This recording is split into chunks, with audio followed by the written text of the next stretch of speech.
I know that feeling where it's as if you don't know if you're saying the right thing or not. You overthink every response before you deliver it, and when you do speak, it probably wasn't the best answer to begin with. Did you grow up thinking you had to hide certain things? Maybe everything? Were there things that you wanted to say that you knew your parents wouldn't understand or would punish you for? Did you lose every friend you had because you can't keep up with the things that come with having close friends? Do you trust no one but yourself? Are you interested in things that no one around you understands or find amusing like you? Were you called weird only to be left with those thoughts and no one who would understand them? Do you always regret trying to make jokes? Do you feel responsible for everyone's unhappiness? More of us have social anxiety than you might think. If you spend all of your free time watching YouTube videos like this one, there is a small but not zero chance that you might have it too. The inability to look at someone in the face when you're speaking to them, the difficulty to relate to someone else, the uneasiness you get from overthinking an ordinary conversation, that anxiety will hold you back from plenty of things. Middle school kids and high school students are mean. Most kids don't understand anyone, that's what makes them kids. Since kids cannot understand anyone, when they see someone, for example, you, struggling to speak or form healthy bonds, they call you a weirdo. When you get to high school, you are now labeled one of those awkward kids. When you get older, you carry those titles with you and close yourself off from the real world even more.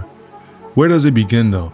What do I mean by closing yourself off from the real world? The first factor in the personality that you never picked is your parents. If they aren't together, I don't know how it works, but I'll speak for those who live in two-parent households. Do you trust them? Do they trust each other? Can you be transparent with them without being judged right away? Do they set a good example for how a man and a woman should get along in a healthy companionship? Your perception of life from home is how you enter the real world. How you feel about your parents is how you feel about humans. That's your starting point. If you don't understand them, you won't take the time to understand anyone. In my opinion, this is where a judgmental personality trait comes from. You've been uncomfortable since you were young, and the only way you can understand it is how you conclude it. Since your parents are ticking time bombs on days you can never predict, your brain is in a constant state of fear to keep itself safe. This is anxiety, and it makes life nothing but harder for you. Again, you didn't ask for any of this. It is a hand you were dealt. We are all aware of how constant social media consumption can result in depression and suicide. We all know that comparing yourself to others is unhealthy. What we don't speak about enough is how much of the real world a smartphone dependency can rob you of. What I notice is that not having connections in real life is what makes you depressed. Humans need to socialize. If not, our brains feel the disconnect from 300,000 years of evolution. Social media's connections are artificial. Your entire brain isn't working in unison when you think you're feeling a connection. There is still a disconnect there. The moment you put your phone down, it was all for nothing. You want to hide from that loneliness, so you pick it back up.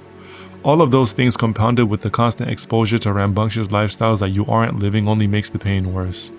In my opinion, this makes you awkward because you think you are socializing where you aren't. Your algorithm is feeding you things that you enjoy, maintaining your attention, which pays the headquarters that put the app together in the first place. Your health is not their concern. Seeing things that you believe in for 8 to 16 hours a day narrows your mind even further and makes it difficult to share different points of views. When your personality comes from an algorithm, you technically aren't a real person. You're a robot. You shouldn't find comfort in your phone or the internet. A healthy person finds comfort in themselves and other people in real life. When you are able to redirect your dependency from your phone to your friends, the connections grow stronger and healthier as you depend on each other. Socialization helps you relate to others and makes you relatable as well, which makes you more attractive in ways that looking a certain way can't. This message isn't anti-parents, kids, or smartphones. I use those examples as to how they can put beliefs in your mind that are harmful and how much of your attention can be siphoned from you. If you feel like the odd one out, or the awkward or anxious kid, I'm here to tell you that it isn't your fault and you can always be fixed. Socialize more, reach out to people, approach people. Who doesn't want a new friend? If you approach someone and you get rejected, that doesn't mean you're a bad person. They judged you based on what they thought of you in the moment. They don't even know your beliefs. You miss out on 100% of the chances that you don't take. A large majority of the people that you walk by on the street crave friendship if they don't have it. Socialization feels wonderful to the human brain. If you socialize and it doesn't work out, that is also completely okay. You and that other person won't live a shorter or harder life because of you. Not everyone will get along since they also have their own insecurities and thought processes.